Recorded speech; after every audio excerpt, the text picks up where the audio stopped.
आप बहुत अच्छे होंगे। एक बार फिर हमारे JKD chemistry point YouTube channel पर आपका स्वागत है। आज हम क्लास 12 की केमिस्ट्री के पार्ट 3 में आपको सेल के बारे में बताएंगे। ठीक है, आज का जो हमारा टॉपिक है आपका विद्युत रासायनिक सेल क्या होता है। ठीक है, तो सेल के बारे में हम बताएंगे। सेल पहला आज का हमारा टॉपिक है विद्युत रासायनिक सेल। ठीक है, इसको हम बोलेंगे इलेक्ट्रोकेमिकल सेल। क्या बोलेंगे बच्चों? Electrochemical cell. Electrochemical cell. ठीक है, तो सेल के अंदर बच्चों दो छड़ें होती हैं, इनको हम क्या कहते हैं? इलेक्ट्रोड कहते हैं बच्चों। ठीक है, इन इलेक्ट्रोडों में आपका एक और दो इलेक्ट्रोड जो आपका बाईं ओर होगा और एक आपका क्या होगा? दाईं ओर होगा। बाईं ओर होने वाला नेगेटिव होगा और दाईं वाला कैसा होगा? आपका पॉजिटिव होगा। हमेशा आपको ये ध्यान रखना है। ठीक है, देखिए एक आपको मैं तरीका बताता हूं। बाईं ओर को इंग्लिश में क्या कहते हैं हम? लेफ्ट। तो लेफ्ट को एल से प्रदर्शित करेंगे हम। ठीक है, और एनोड पर आपकी जो क्रिया होती है वो होती है ऑक्सीकरण। ओ से प्रदर्शित करेंगे उसको। और ये होता है आपका, इसको बोलते हैं एनोड, और एन का मतलब होगा आपका नेगेटिव। यानी ये शब्द आप याद रखोगे। लेफ्ट माने बाईं ओर, ओ माने ऑक्सीकरण,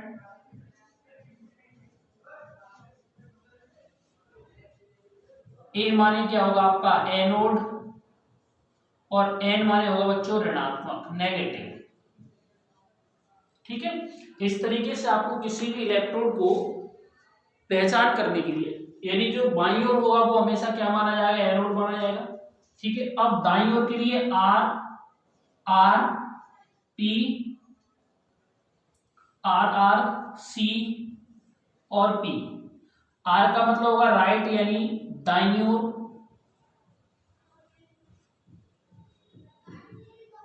ठीक है बच्चों, दाईं लिखो केवल।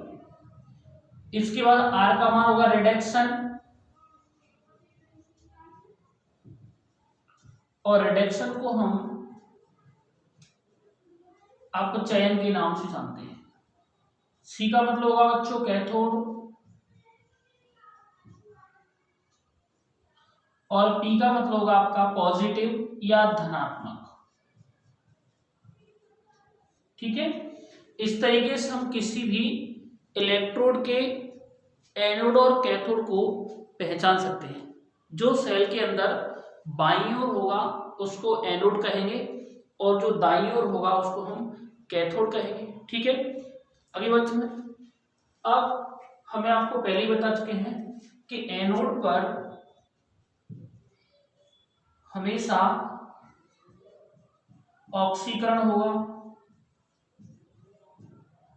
ऑक्सीकरण होता है, और कैथोड पर क्या होता है बच्चों? अपचयन होता है। ठीक है, किसी भी सेल के अंदर इलेक्ट्रोड का निर्धारण या एनोड और कैथोड का निर्धारण हम विद्युत रासायनिक श्रेणी के आधार पर करते हैं, अर्थात इलेक्ट्रोकेमिकल सीरीज के आधार पर करते हैं। विद्युत रासायनिक श्रेणी में जो धातु, विद्युत रासायनिक श्रेणी में जो धातु ऊपर होती है वो अधिक क्रियाशील होती है, और जो धातु नीचे स्थित होती है वो कम क्रियाशील होती है। ठीक है, उदाहरण के लिए जैसे हम विद्युत रासायनिक सेल के अंदर एक तो जिंक धातु का उपयोग करेंगे बच्चों, दूसरा हम कॉपर धातु का उपयोग करेंगे। ठीक है, तो जिंक ऊपर रहेगी, कॉपर आपका नीचे रहेगा, यानी जिंक अधिक क्रियाशील रहेगी और ये विलयन में से कॉपर धातु को हटाने का काम करेगी। ठीक है, तो जिंक धातु आपकी ऊपर वाली धातु हमेशा एनोड रहेगी और नीचे वाली धातु बच्चों क्या रहेगी आपकी कैथोड। ठीक है, हम विद्युत रासायनिक श्रेणी के बारे में भी आपको बताएंगे। फिलहाल आपको ये याद रखना है कि विभिन्न धातुओं को या विभिन्न तत्वों को मानक अपचयन विभव के बढ़ते हुए क्रम में व्यवस्थित करने पर एक श्रेणी प्राप्त होती है। उस श्रेणी को विद्युत रासायनिक श्रेणी कहते हैं। इस श्रेणी के आधार पर हम धातुओं की क्रियाशीलता का निर्धारण कर सकते हैं। ठीक है, श्रेणी में जो धातु ऊपर होती है वो नीचे वाली धातु को विलयन में से प्रतिस्थापित कर देती है, अर्थात हटाने का काम करती है। ठीक है, जो धातु ऊपर होती है वो एनोड का काम करेगी और जो धातु नीचे स्थित होती है वो कैथोड का काम करेगी। यहां पर बच्चों हमारा जो टॉपिक है विद्युत रासायनिक सेल, विद्युत रासायनिक सेल। ठीक है बच्चों, तो विद्युत रासायनिक सेल उस सेल को कहते हैं, ठीक है, वह सेल जो रासायनिक ऊर्जा को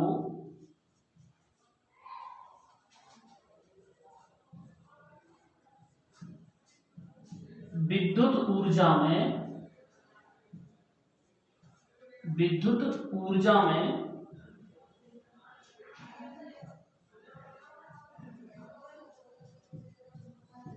परिवर्तित करता है, वह सेल जो रासायनिक ऊर्जा को विद्युत ऊर्जा में परिवर्तित करता है उसे विद्युत रासायनिक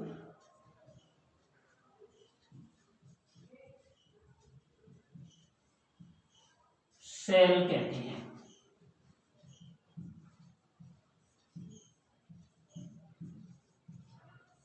ठीक है बच्चों, जो रासायनिक ऊर्जा को यानी केमिकल एनर्जी को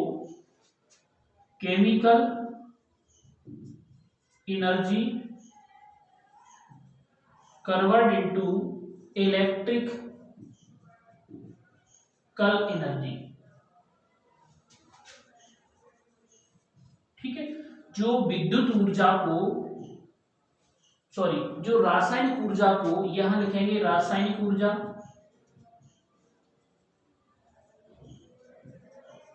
और यहां लिखेंगे बच्चों विद्युत ऊर्जा।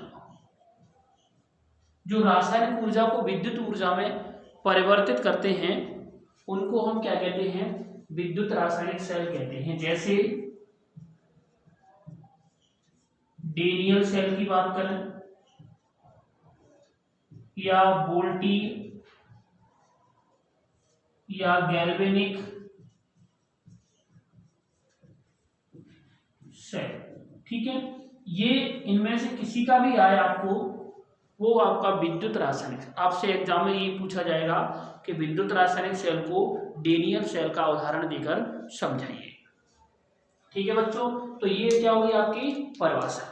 अब हम सेल के बारे में या सेल की बनावट के बारे में आपको समझाते हैं। ठीक है, इसका फटाफट से आप स्क्रीनशॉट ले लीजिए, मैं इसके बाद सेल का एक चित्र बनाता हूं आपके सामने। ठीक है, चलिए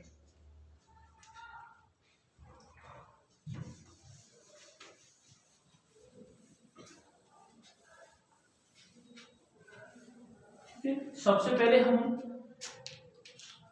सेल की क्या लिखेंगे भी बनावट। ठीक है, सेल की हम क्या लिखेंगे बनावट।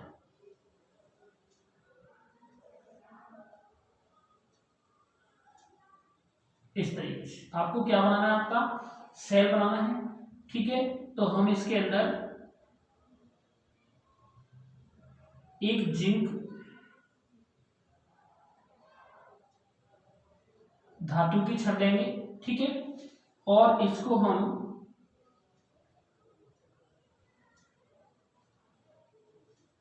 ZnSO4 यानी जिंक सल्फेट के विलयन में डुबो देंगे। इसके बाद हम दूसरा एक और पात्र लेंगे,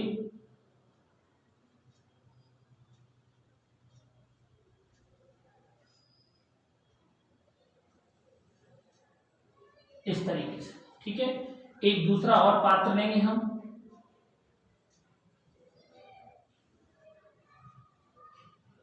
इस तरीके से, ये, ठीक है। इसके अंदर हम क्या करेंगे,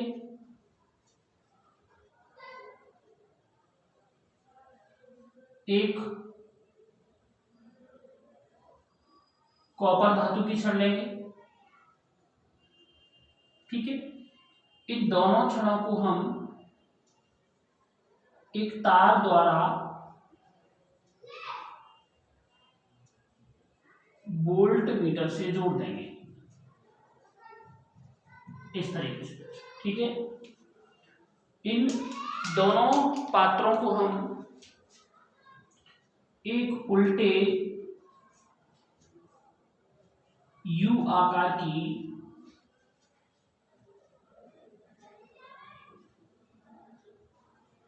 नली से जोड़ देंगे, इस तरीके से, ठीक है बच्चों। यानी हम इस तरीके से, इसमें हम इसके अंदर क्या भरेंगे बच्चों, कॉपर सल्फेट, ठीक है। हमने ये, इसको हम कहेंगे लवण सेतु। क्या कहेंगे बच्चों, इसको कहेंगे हम लवण सेतु।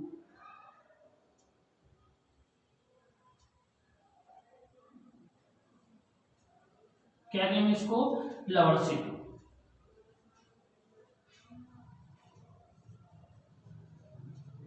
ठीक है। और लवण सेतु इस तरीके से, ठीक है। इसके अंदर हमने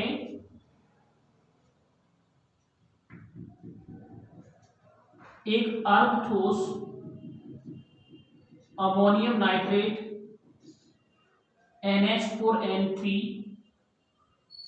NH4NO3 अर्ध ठोस क्या भर दिया जाता है, पेस्ट भर दिया जाता है, ठीक है। इसके अंदर हम जिंक सल्फेट का सॉल्यूशन भरा हुआ है, इस तरीके से, ठीक है। और इसके अंदर आपका क्या हुआ होगा, कॉपर सल्फेट का विलयन भरा हुआ है, देखिए, ठीक है। ये वाला देखिए, ये आपका कैथोड है, पॉजिटिव वाला पार्ट से है, और ये वाला पार्ट आपका एनोड है, नेगेटिव पार्ट है। ये आपका जिंक पात्र है, और ये आपकी जिंक छड़ है, जिंक छड़ कह सकते हैं, या हम इसको इलेक्ट्रोड कह सकते हैं, ठीक है बच्चों। और यहाँ पर इसको हम कॉपर की छड़ कहेंगे, ये आपका कॉपर का पात्र होगा,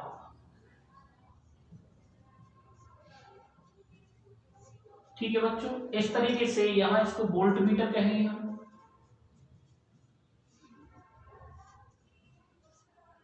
ठीक है। ये यहां से इधर आपके इलेक्ट्रॉन जाएंगे, ठीक है। तो इस तरीके से हमें सेल की क्या हो जाएगी बच्चों, बनावट है। इसकी भाषा में ये लिखेंगे कि इसमें एक जिंक का पात्र होता है, इसमें जिंक धातु की छड़ को जिंक सल्फेट के विलयन में डुबो करके रखते हैं। जिंक धातु की छड़ एनोड का काम करती है। एक दूसरे पात्र में जो कॉपर का होता है, उसमें कॉपर धातु की छड़ को कॉपर सल्फेट के विलयन में डुबो करके रखते हैं, जो कैथोड का काम करती है। क्योंकि दोनों छड़ें के द्वारा इलेक्ट्रॉनों का आवागमन होता है, आदान प्रदान होता है, इसलिए इनको क्या कहेंगे, हम इलेक्ट्रोड कहेंगे। और इन दोनों छड़ों को हम एक तार के द्वारा वोल्ट मीटर से जोड़ देते हैं, ठीक है। दोनों पात्रों को एक उल्टे यू आकार की नली से जोड़ दिया जाता है, ठीक है। उस नली को हम क्या कहते हैं बच्चों, लवण सेतु कहते हैं, ठीक है। ये लवण सेतु क्या करती है, सर्किट को पूरा करने का काम करती है और आयनों के अभिगमन का काम करती है, ठीक है बच्चों। ये क्या हो जाता है, इसकी बनावट, ठीक है। अब आएंगे आपकी सेल अभिक्रिया, क्या आएंगे आपकी सेल। जैसे ही सेल से विद्युत धारा लेंगी तो यहाँ से जो इलेक्ट्रॉन है, यहाँ से जो इलेक्ट्रॉन निकलेंगे वो यहाँ पर जाकर के यहाँ पर इसके चारों तरफ क्या होंगे, एकत्रित होना प्रारंभ हो जाएंगे, ठीक है। एकत्रित होना क्या हो जाएंगे, आपके प्रारंभ हो जाएंगे, ठीक है। क्योंकि ये इलेक्ट्रॉन कहाँ जा रहे हैं, आपके एनोड से कैथोड की तरफ जा रहे हैं, एनोड से कहाँ जा रहे हैं, कैथोड की तरफ जा रहे हैं। और विद्युत धारा इलेक्ट्रॉनों के विपरीत हमेशा कैथोड से एनोड की ओर चलने का काम करती है। वो यहाँ से आयनों का ट्रांसपोर्टेशन इसके अंदर होता है, ठीक है। लवण सेतु जो हमारा था, ठीक है। अब हम क्या लिखेंगे, सेल अभिक्रिया लिखेंगे। क्रिया लिखने के बाद क्या होगा आपका, सेल अभिक्रिया, ठीक है। देखो सेल अभिक्रिया में क्या होता है, नंबर 1 एनोड, एनोड पर जो जिंक धातु की छड़ होती है, एनोड पर जिंक धातु की छड़ का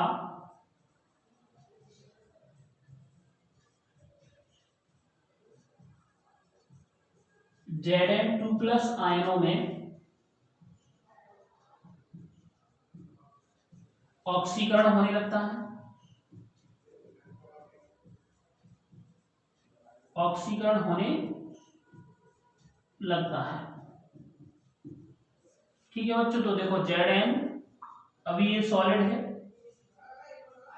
Zn2+ एक्वस हो गया और 2 इलेक्ट्रॉन, यह लिखेंगे अपन ऑक्सीडेशन, ठीक है बच्चों, ऑक्सीकरण हो गया, ठीक है। दूसरा क्या लिखेंगे हम, कैथोड लिखेंगे, ठीक है। कैथोड पर Cu2+ आयनों का Cu में अपचयन होता है, ठीक है।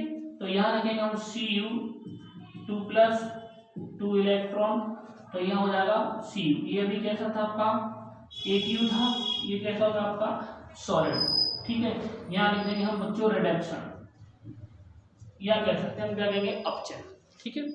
इस तरीके से यहाँ अगर इन दोनों को जोड़ दिया जाए तो संपूर्ण सेल अभिक्रिया अपन को प्राप्त होगी। यहां लिखेंगे संपूर्ण सेल अभिक्रिया,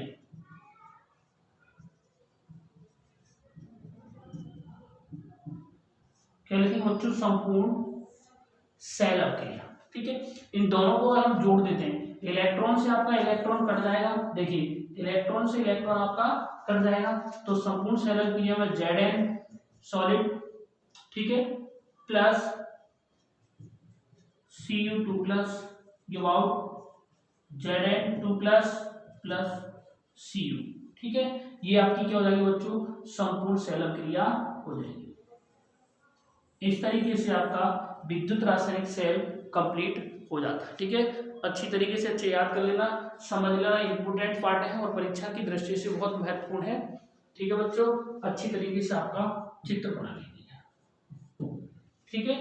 हाँ, स्क्रीनशॉट ले लीजिए, ये अच्छी तरीके से याद कर लीजिए, ठीक है। धन्यवाद।